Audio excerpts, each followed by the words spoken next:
देसी। मेरी जवानी शीशे के जैसी, करो ना तुम मेरी ऐसी की तैसी। अब मान जा सैया प्लीज प्लीज प्लीज। ढीला कर तू समीज, हमें खाए दो चिकन चीज। ढीला कर तू समीज, हमें खाए दो चिकन चीज।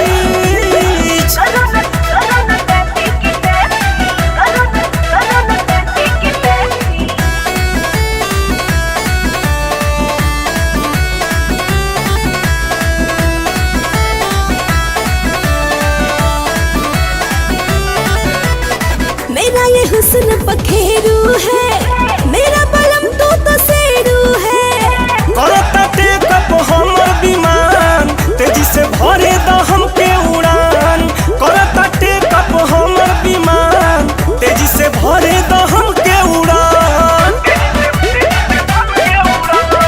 जल्दी बाजी में निकलेगी जान, बोलो ना अब क्या लोगे परान। अब करो ना ज्यादा रिपीट रिपीट रिपीट।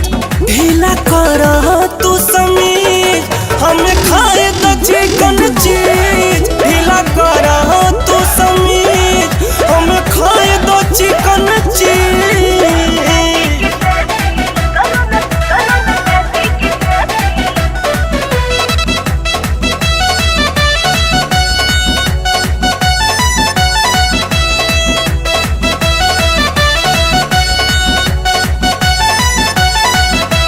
ओ मेरे राजा करो ना हद, देते हो क्यों मुझे ऐसे दर्द।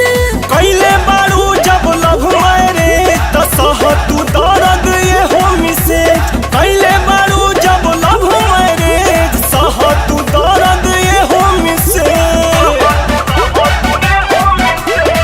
दूंगी मैं तुझको डिफरेंट फ्लेवर, याद रखोगे तुम डार्लिंग एवर। भरोसा तुम करो ना सीज सीज सीज।